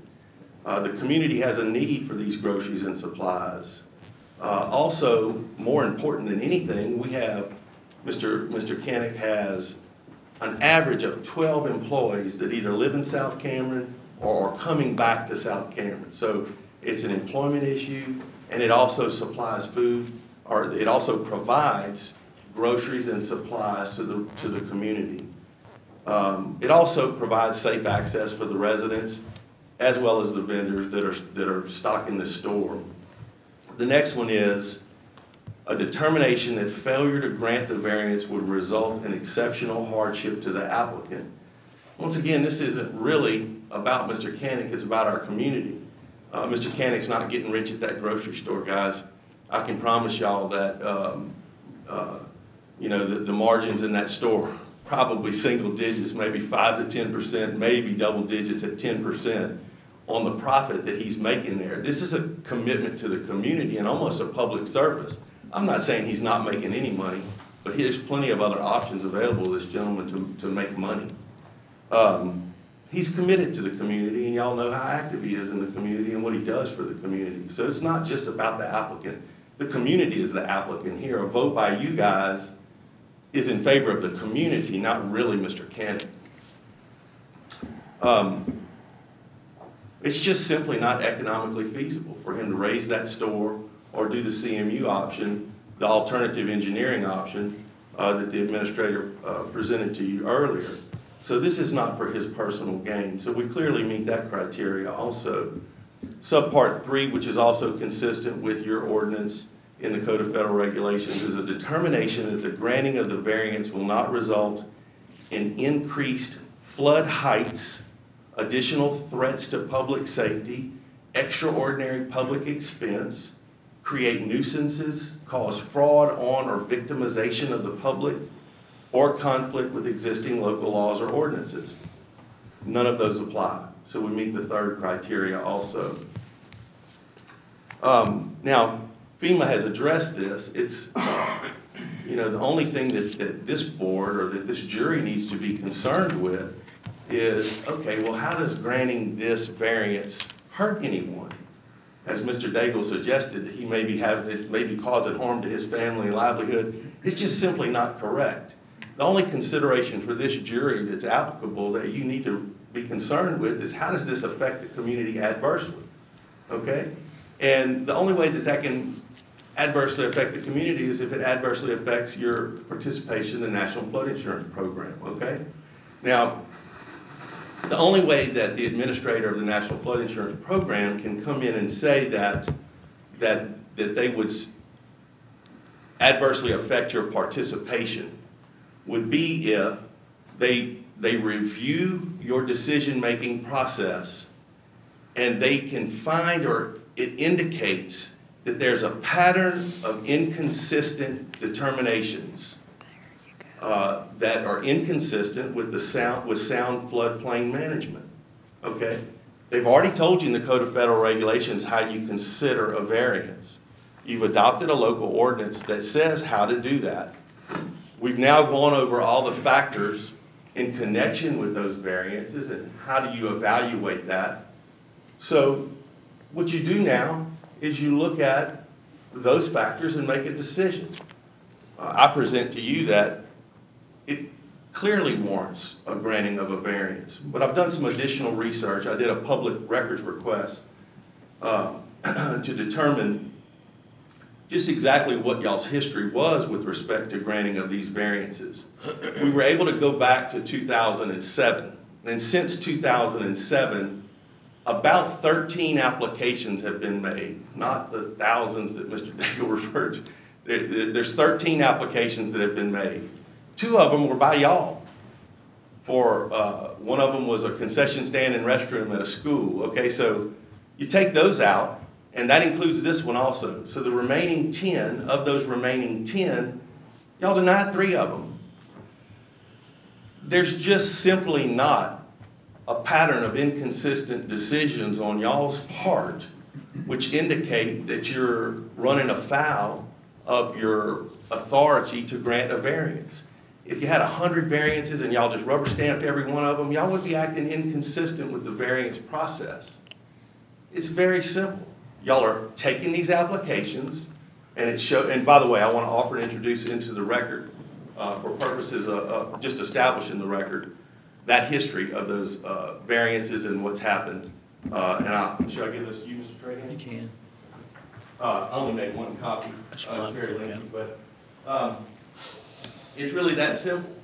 Y'all have been responsible. Y'all have evaluated. Y'all have denied over 30% of the ones, other than, that's excluding the 2 parish applications, but from the citizens. And so I would leave you with this, and I'm willing to answer any other questions that you may have. You're voting on what's right for the community. You're voting on what's right for participation in FIP. This isn't for Mr. Canick, and it's certainly not about Mr. Canick making a bunch of money. He's trying to provide a commitment and maintain his ongoing commitment to the community. And it's certainly not about money or any kind of backdoor dealings or not following the rules. It's just the opposite. It's front door. We came right through the front door. We followed all the rules. We've analyzed all of the factors that are applicable, and we're just simply asking y'all to vote the right way. And I don't have anything else to present unless y'all have any questions for me. And I'd like to also say that Mr. Canick, the applicant, is also present. Anybody got any questions, Mr. Billy? I know we need a I school. don't have no question for Mr. Billy, but I got a statement to make. Okay. And I do too. I don't know Mr. Daigle at all. I know Mr. John. I don't think our permitting department deserved some of the accusations at all. Because I talk for a lot of people in my district, and I call permitting department, and they're overwhelmed to start with, and they work their butts off trying to help these people. And I think if you talk with them and work with them, you might get something done without accusations. That's what I got to say. I'd like to direct, if I may, I'd like to direct it to the permitting department. Can you give us a brief history of Mr. Canick's, from this time the storm? He was notified that he had to elevate his store. Yes, sir, I sure can. He was notified, right? So I'll give you a little background, and I just want this in context, For the record. so the record can be truly said. Right. So post Hurricane Laura, I want to say they did have, I don't know how many masses set at the location of the Canick store. And at that time, we had our permitting staff, Ms. Robin Morales, meet Mr. Canick on site with a couple German, I believe, as well, to talk about what his plan of action could be, if he plans to repair it or if he plans to rebuild. And Mr. Robin Morales is here if she would like to speak on that once I'm completed. Also, once the building started going up, and again, we were working at our temporary location in Jennings, so we started getting phone calls stating, how is Mr. Canick able to build his store back? There's walls going up. So at that time, we contacted Mr. Canick by phone. Myself, Miles, and Miss Katie was actually in the room, telling him he cannot do this. This is you're not in compliance, you don't have a permit, you're gonna have to elevate. And at that time, Mr. Koenig stated, y'all do what y'all gotta do, my building is going up. Next step, after that call, Mr. Miles Abear went and posted a stop work order, it could have been Randy Thomas, I'm not sure, on December 1st, 2020. And at that time, I think the work did pretty much stop. I think there was a few things that was done, but he did adhere pretty much to that order. After that, he came to our office in Jennings and requested a variance form. So we submitted that to him, and he also completed it, sent it back to our office to, I think it was on the agenda, maybe removed, I'm not sure. At that time, came back to you guys, the police jury voted to allow businesses, y'all wanted to work with businesses to allow them to operate while actively working towards construction, meaning working towards compliance, a 6-month permit. So we did that, and that's how Mr. Koenig was able to open. After he got his fire marshal approval report, and he actually signed a temporary addendum that stated all the rules that he needed to follow. So at that time, once that 6-month permit was up, I reached out to Royal Engineer on the CMU block wall to see if any other action has been taken on that. And they've replied back that no action has been taken and no progress. So this is where we are today. Well, Mr. Koenig submitted another variance request form, and so it was tabled last month and now back on today. We did start on his wall on the inside. So, Joe wants to speak. So, I'm not through. Okay, Can I ahead. finish? When you finish. So, to make accusations that this department didn't go above and beyond to help Mr. Kennedy is simply false. Correct. We went above and beyond, and we would do it for every person in this parish. And I would like to state, we did do that for past storm events. One of them being Kelly's Mart. They operated in a temporary building while they were working towards construction of their new store. Now, we did not do that with Ms. T-May Booth. She constructed an elevated. I have people contacted me when they got all these letters. And this department stepped up and solved most of those problems that FEMA had with these residents. Some of them you couldn't solve, but a majority of them got solved because I don't hear about them no more. So my point is, I want to be, I don't know about this jury, but I want to be consistent. If we're going to allow variances for a food store, the next one comes, you'll hire a lawyer. You're going to come here and make a pretty statement. Are we going to give them a variance? And the next one. And the next one. We need to help businesses, for dang sure. Are we going to keep giving variances until the National Flood Insurance comes in here and says you're out of the program and you affect everybody in the flood? See, we ain't gonna get that many businesses in Cameron. You ain't going to. How you know? Who's going to come spend that kind of How money? you know? Lee. How you know? How do you know? I don't know. Okay, then what you talking about? I'm talking about issuing a variance. If When it's it's warranted, not, we when will we issue. made accurate, when our department followed our rules that we made and did everything for. That is our rules, he just said read them. That's right. We can get fair. That's right. So we can do it if we want to. That's right. That's right. 13 times in how many years? 2007. We're not So making a we pattern. don't have a We're pattern. not like a pattern. We didn't do it for Johnson Biden. Nope. And that's. They come We ask did it for for it. school, we did it for PHI, we did it for Venture Global, and go on and on. But that's not. Okay? Because they was warranted.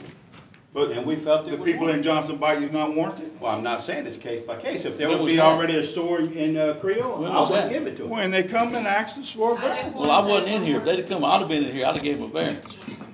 Any business we got, we need to help them out. Okay, well, I just want to. Lee, you already gave a variance. What you talking about? You voted for the one for Venture Global. What you I talking about right want, now? it's temporary. Temporary. It's that. Is it temporary? It's a venture. It's a variance. Is it temporary? Temporary. Yeah, how long? I gave a variance request 6 months ago, or 8 months ago, when Mr. Kennick asked for one. We give him 6 months to get into compliance, or work That wasn't a variance towards, request. That was just that was to prolong it to get in. prolong it. To get in compliance. Well, we not- And if everybody reads the deal, his store couldn't pass the new engineering code because it would float like a barge because it's not tied in the ground. So even if he would put a wall around it, he cannot get it stamped. All I'm saying so I'm just is, saying, we need to all slow- I'm saying is that he had the opportunity He tried. to follow the rules from before he put the building up, and he I did. was explained I was gonna get a grant. Yeah, we And tried. I haven't seen the grant. No, we was, I can't help. Joe, you want to say? I don't have a grant. I issued We was all in variances. we was all in the meeting when the lieutenant governor come down in Grand Lake and told us, get our businesses up and running. He said, worry about the rules later, let's get them businesses up and running. He didn't say about the residents, he said the businesses. We can't give variance to all the residents. As much as I like to, I would want to do that. But without them businesses coming in, paying our taxes, employing our people, and helping us out, we're no community no more. All I say to that is, every variance request that comes for a business, gonna look at it. we're gonna issue, wait we're a gonna minute. issue a We're gonna look variance. at it. We're gonna look at it. We're gonna look at it. If there's a station and they come for another station, that means we don't need one. Oh, so you're If- gonna if play there's judge one- and jury? No. If there, I just said, if there was another store in Creole, John wouldn't be getting his variance. Well, there's some in Cameron. That's another community. That's a whole bit. There's some in Grand Lake, there's some in Hatbury. You're gonna drive 50 miles to get groceries? So I would like, I want to add to the inconsistency of variance. This parish has granted, you guys have granted variances for pretty much offloading and loading of cargo along the ship channel for these big warehouses to these offshore communities or fisheries. How many variances do granted you issue variance. for stores? We've granted variance for that. PHI, we've granted. Yeah, Helicopter hangar to work on their Helicopters. maintenance of their helicopters. School board. The Cameron Fisheries. The The school board office for the Concession. restrooms. And I have, Not restrooms, that was a the concession stand. restrooms and concession. It was a cement block wall building. They could pretty much go in there with a water hose, rinse But it you out. never heard nothing Nobody's about seen. that from the community. It So, was okay. But as far as we've never granted one for any other business. Y'all let her Or talk, Not even a please. church. I do have confirmation here from FEMA that a grocery store is non-compliant and a violation with NFIP. There you go. I'm primarily here to answer any questions that you may have, so let's start there. I'm your legal counsel. I think Mr. Laughlin did a good job of going through your ordinance, going through the code of federal regulations, so forth and so on. I don't think I can add anything, so, but if you have any questions, I'm here for you, but I do have a few comments. But If we follow the rules that they just read, that's in our ordinance, that FEMA has, will that make our insurance go up because we follow the rules? no, Could it jeopardize? That's what they want to Could our, pass to could the it people. I'm jeopardize? talking this time. Okay. Well, that's what they want to pass to the people right now is that, oh, if you allow variance, all our insurance gonna go up. That's not true, because we done allowance, how many variances through there? here's where misinformation, lack of leadership, lack of anybody paying attention to the real rules here gets us all in trouble. FEMA drives and dictates our ordinance. We've adopted what they've asked us to do. We enforce it like they ask us to do. They have provided for you to have the authority to grant variances when you deem it appropriate, whether it be a grocery store, a hospital, a doctor's office, whatever the case may be. I'm not here to think and anticipate what all might come next week, next month, next year as far as variances. You got to take that on a case-by-case basis and make a decision for your community, okay? But the rules clearly state that you have the authority to make that decision as long as the pattern of your decision. So if you deny them all, then it's not an issue. But if you grant variances, is there a pattern wherein you are granting variances that are inconsistent with the flood FEMA plans that they dictate to us? Clearly, clearly, historically, there is not a pattern here. My humble opinion, one variance for a grocery store is not going to create a pattern or a problem for us. Regardless of what everybody wants to think and get excited about, oh no, we're going to lose this, that, and the other. That's really just misinformation based on the assumption that thou shalt not grant variances. Well, that's not what the rules say. It says thou shalt consider, as long as it's not a pattern inconsistent with the plan. So that's your decision to make. Some of you have reasons to say yes, some of you have reasons to say no. That's why you're elected to make the decision. What's right for your community, what's right for your parish, your district, you make that decision. I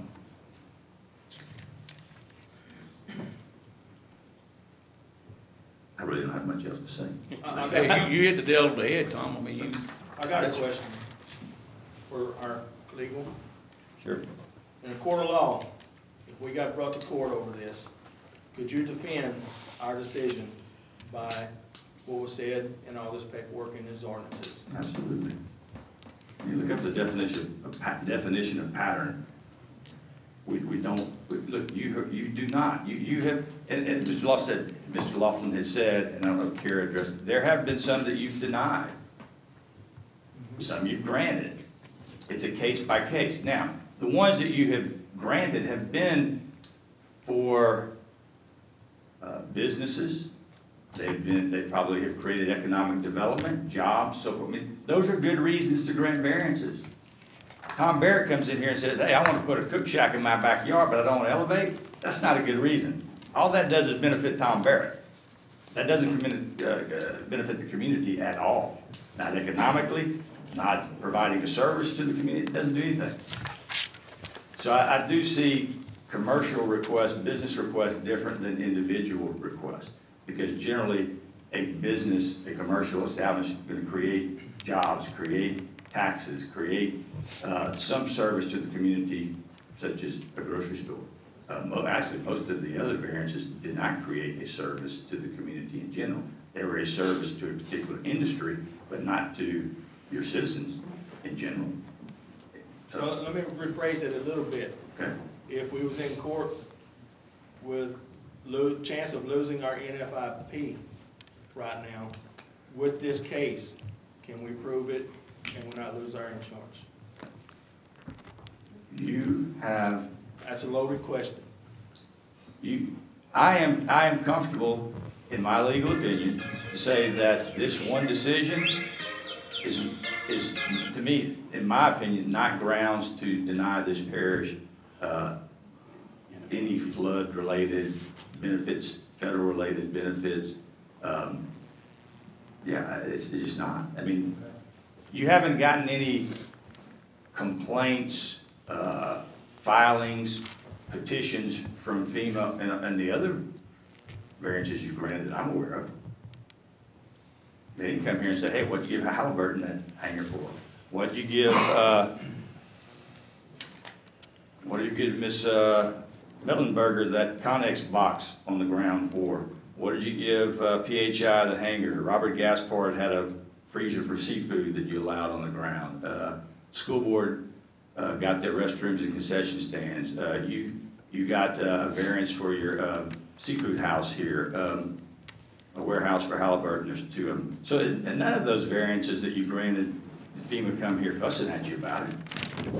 Because again, there's no pattern. It's our decision. It's our decision. It is your decision, but again, as long as there's not a pattern of granting variances. So. I was gonna bring the question up. I said, as long as you don't bring the question up, I mean, they gotta have a reason. Yeah, there's no pattern. There's no pattern. Oh, yeah, right. For FEMA, look, the regulations say a pattern inconsistent with the program. And again, with all of your variances, you don't have a pattern. It's pretty clear to me right there. Well, just on a side note about the insurance going up, I talked to my agent. He said this year coming around, your flood insurance is going to double, triple. No matter if we give a variance or not, our insurance is planning on going up. So this variance ain't going to make it go up or not. So The only way that FEMA's gonna go up on your insurance is if the parish would be in probation. And we've been there. And anyone renewing within that probation period, your insurance is, I think, a $50 increase. When they gonna come do But another that's cap? just to answer y'all's question. When will they come and do another cap visit? I mean, a visit? They normally come in about every 3 to 5 years. And when's the last time they go? 2013, which took us 3 years to close out. And we're gonna be in violation in the next one, probably? Most of the violations were taken care of by law. Actually, we're gonna probably be in better shape Better. next Right. year than we were, say, 3 years ago, because hurricane washed away a Wiped lot of our everything out. problems. That's Tom, it. Tom, We have violations every day, Mr. Lee. every day. That's constant. One thing That I'd is like, never- One thing I'm saying, a little violation or a big there's none. A So violation or a let me violation. ask this question. Let me ask this question. All you legal minds. If we deny this request, what's John Kennedy's avenue? We shut down his business and moved to Hackett's Corner, which he's already been No, offered. it goes. No, it goes to No, no, court. no, no. He's No. not, look, What's Mr. the Kennedy's, parish, I wanna know the parish's, That's right. oh, well, we have to, reaction to So, us denying. we What would- would be his, we would send him a letter that he's not in compliance, he has to get in compliance. If he doesn't get in compliance, we'll file suit against him. and then it goes to court? And the judge issues a Well, fee, a fine? Yeah, so And Mr. then he pays a fine, and then he gets 1316? The Well, judge- that's, yes, so Yes. Mr. Laughlin just mentioned, actually, they have, technically, he has an appeal to the district court of your decision. If you deny it, that's, but in the general scheme and course of things, someone is not in compliance. We go through the notice, I file a lawsuit, we go to court. The judge makes a decision. Generally, we're usually right, they're not in compliance, they get a judgment, pay $500 fine and court costs, okay? There is a provision that we can ask for an injunction, that we can ask the court to enjoin, stop the use of that structure. That's up to the judge, based on the facts, the circumstances, she makes that decision. We can ask for it, but so if the judge says this is the appropriate case that I'm going to enjoin and stop Mr. Canning from operating his store, then he has to stop, and your community has no grocery store. But we're not. Then FEMA has provided that judgment, and FEMA does their own investigation, that FEMA will send Mr. Canning a letter saying you are section 1316 and not eligible for flood insurance, not eligible for so forth and so on. FEMA does that. So What I'm saying is, he paid a $500 fine, the parish didn't give him a variance, and he still got his business over. It's gonna be up to the judge. it's up to the, well, the judge can't say he cannot operate. The judge can say he can't use the structure because if she feels that he or she, if the judge feels that in that particular case that we present to the court on that particular day, if the court wants to enjoin, stop the use, she can shut the business down. How many cases we brought where people was out of violation, you know? 20? No, well, we have filed suits over the last 10 years, and this is roundabout. So say over the last 10 years, we have probably filed 24 lawsuits, 20 lawsuits. Probably a little more. Okay, 30. What would happen, FEMA requires us to enforce our ordinance against violators who file suits, and we pick and choose with the permit, me and the permit department, which ones do we need to address? These 4, 5, or 6. So we'll file those. We'll address those the next year, another 4, 5, or 6, maybe 10. We kind of pick and choose which ones really need to be addressed. And that's how it's been.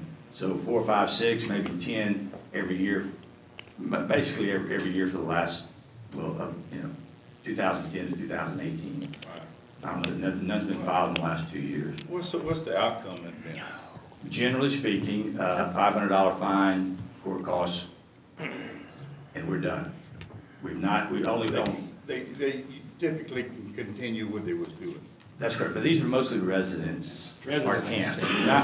We Well, I had didn't one hear you. business, maybe the Hackberry, Mr. Hughes. I know we've had one business that we've filed suit on, and he took about a year, but he did everything he was supposed to do. We've had a few camps that we've threatened or we've enjoined the use of, where the court has said, well, it's a camp, it's not a primary residence, so I'm going to stop you from using it. There was one that Mr. Mallory spoke of the last time we were here, where a young lady and a boyfriend had put a mobile home in your community here in Cameron. And then the court, based on the testimony and some things that were said, the court enjoined them from using it. She gave them some time to fix the situation and said, if you don't fix it, then you can't live there, or you gotta move it. And they chose to move it. But that injunction, called the nuclear option, is used very sparingly.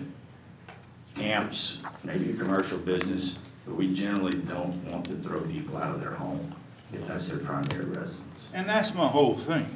You see, I come from Grand Lake, and I represent a certain block of people. And the people that I talk to said it's not fair.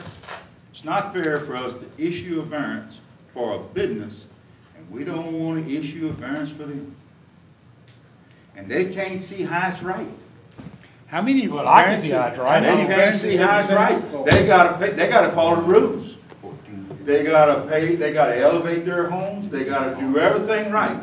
We're gonna issue a variance for a business. What we stand for? I represent the people of a district. We do too. We do too, and our people, our district we represent, they want a store. They need a place to get their milk and bread. Oh, right. Asking people to open a business and you can help them. There you go. Get you some businesses opened up. We'll give them variance in there. Hey, just to say something real quick, Mr. Tom, this all goes back to our permitting department, and our permitting department follow rules that is set forth in front of them. And that's their job, is to follow those rules. Do they do their best to make sure that everybody gets what they need? Yes. Dave, will anybody else in this parish? Certainly. And in this case, look, things were followed in the typical process that we would normally follow. And then Mr. Koenig had requested a variance early on. That got handled, came back, realized he couldn't do what he thought he might be able to do with the wet proofing, and he came back for a variance. And it's not the permits department to decide variance. That's right. That's why we're here. Right. Now, the last thing I'll say is that it's my policy not to get involved in your decision making, and I don't generally influence or try to influence you, and I have not, with any of you, I haven't called any of you and said, hey, you need to do this or that in this case.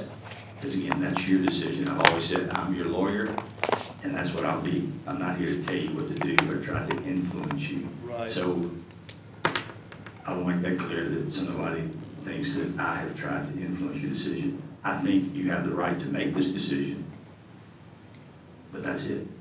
So, thank you. Thank you, sir. Thanks, Tom. That it?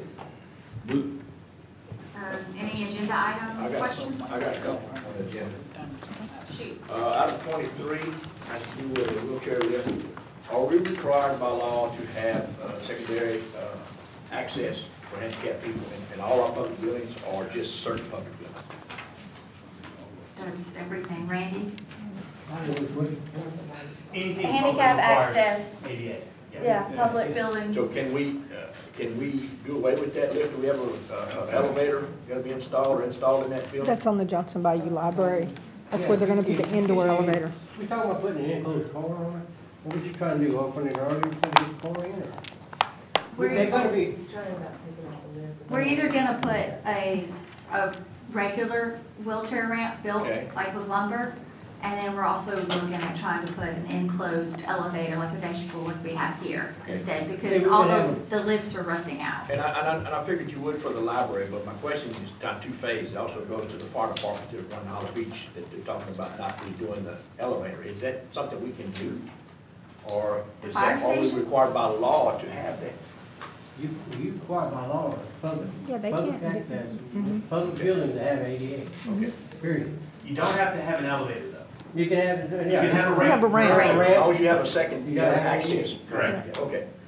And that ramp right there would be, you'd have to take breaks.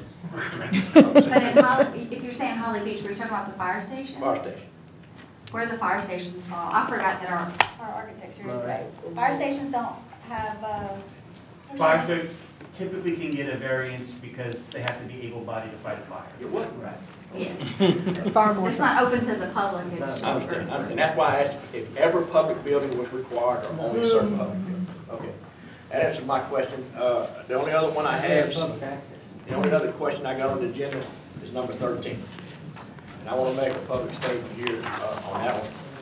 It saddens me that we are going to be celebrating our first festival in Calcasieu Parish this year. And because this first festival has been around since I was a kid. I mean, probably longer than that. And it's always been a Cameron function. It's always been a Cameron function, and it just saddens me to see that it's going to be moved. And I'm hoping that this is temporary. I don't know if anybody's talked to you No, guys. they said No, it's temporary, yeah. They said just 1 this year year. only. Yeah, just 1 year, they said. They open up. Okay, so I just want to make that clear, because this is Cameron. I mean, that's what we are. That's us. So to give that up or to move that permanently would be a terrible mistake in my heart, in my mind. Same here. So I'll support it. I'll support it on the fact that it's temporary. And the letter in your packet from Talisha requesting a sponsorship states that this is a one-time thing because Cameron was not prepared to host this festival. And again, I'm stressing that point because if we were to have it next year, this same conversation, I would be way more adamant than I am today. And that's all I got. So on this sponsorship here, is it strictly for the Cameron Parish Wildlife Fisheries, or are they having to pay bills with this money in Calcasieu Parish? Are they using the money we're donating to pay Calcasieu Parish? Well, I'm sure when you rent the Burton Coliseum, you have to, it's a rental for the Burton Coliseum, the liability insurance, you would have to pay their Calcasieu Parish deputies to be there. I can't But it answer also that goes yes to or no. paying for the bands, paying for the Right. scholarships for the queens. I mean, to say that our sponsorship alone is going directly to Calcasieu Parish, Yeah, it would be I hard to would say. say. I mean, all of the sponsorships go into one pot of money and then they pay their bills. Depends on how many people show up Yeah, Miss and Nick. pay at the door. Correct. So I've got you just a don't know. question. We moving it because we can't handle it, can't do it this year. They're saying that But Cameron's not also, equipped, yes. Jeff Davis Co-op had electrical problems. We were on generators and probably would not have We are. enough power. Where do they stand on getting all their stuff lined up? Jeff Davis? Yes. Well, when he came here, Mike Heinen came here a couple months ago, he said they're looking at least 2 years before we may have permanent power down here. Now, look, that electrical wouldn't hurt the Fur Festival, not Rich. What's that? That electrical wouldn't hurt the Fur Festival, as far as having enough power. Not up there in Lake Charles, You know? not this year. I'm I just wondering if spoke they'd to have enough on Talisha. generators. Oh, no, they have plenty of power. Talisha Cornwall's Bertrand they have their own called. generators, most of that stuff. Yeah, but Talisha did call this week and make sure that we reiterated the fact that this is just 1 year One-time only. thing. They have every intention of having it back in Cameron, and the main reason that they had moved it to the Burton is because you have to book your band so far in advance. And so when you have to confirm, pay a deposit for a $10,000 band, you have to tell them, is it in Cameron or is it in Calcasieu? Because they couldn't really tell them where it is. It messed with the negotiations, the price and everything. So this is something that they made the decision, that's the Fur Festival Board's decision to make. They made it, just to make sure that in advance, no matter what happened, they would definitely have a Fur Festival function. And they are doing their best to have a lot of their, the skeet shooting contest and every duck cook-off is gonna be in Cameron Parish. The dog trials are gonna be in Cameron Parish. They're doing most of their other events in Cameron Parish. Just the band and social is in Calcasieu Parish Yeah. along with the carnival. That first paragraph states that the Burton Complex offered us the use of their facility for our annual until we are able to return to Cameron. Yeah. Be just one time. And now the carnival, everything should be able to move back next year. They run off of generators anyways. So Correct. Carnivals will come in and bring their own generator power. And the thing about the Fur Festival, it's not a money-making deal. I mean, I know Hackberry, they do theirs for funds for their schools and stuff. Ours is for people from down here or all over Cameron, want to come here and see each other. It's a Cameron, it's a tradition. Everybody come see each other, because so many people have left. And it's up to us to keep it going. Right. Promote. And can I ask a question, having to do with Mr. Butch's question on electrical? Can we get somebody to give us a report as to where we are with that at next meeting? The Jeff Davis Yeah, Electric? what they're. Yes, we can get them here. I can tell you they did receive about a $14.5 million hazard mitigation allocation to go into their project. And then they're hoping to get some funds from this new infrastructure bill to help fund the entire project. And the So it looks project's like like the money's gonna 80-something be million, there. huh? Sir? The project's like 80-something million, and FEMA Yes. give them 14 or Mhm. something like that, yeah, crazy amount. So, but they have a very good opportunity to secure total funding to do when they presented their different options, the best option where they loop everything around and they can generate power through the circle. That was the most expensive one, and they look like they should secure all the funding between infrastructure bill and hazard mitigation funds through the state. Good. Anything else? We're gonna take a little, I hope not. take a little break before the next meeting. Jesus. When we got another meeting? I 12:30. think 12:30. one more thing, Mr. Scott, if you don't mind. Go ahead, Item 27. We tried to advertise to secure a contractor to do the PPDR program, that private property debris removal program. We closed the applications on October 29th. We're going through, we're gonna submit our request to FEMA this month. We wanted to have a contractor identified before we got the allocation, but we only had 2 bidders, and our federal procurement policy states that you should have 3 bidders, so we're gonna have to rebid it. Dang. Yeah. So we're gonna open it up. We had only advertised in the Cameron pilot, so the next time we'll have to advertise, maybe in the American press, to try to get a little bit more competitive bids. So that letter, that from Danny this morning, so whatever trash is by the state highways now or in the state ditches will be picked up? One more That round. was from DOTD. Yes, that's not with the people. Right, the DOTD is gonna pick up what's. Yes, supposedly they're gonna make another round to clear out for us. Right, but not for people's property. There were actually people that put their stuff out before their last deadline that wasn't picked up. Right. So we had heard back then that they were gonna make another pass, so that was just confirmed. Right. Did you hear, Go ahead. did y'all hear anything about the private property debris removal?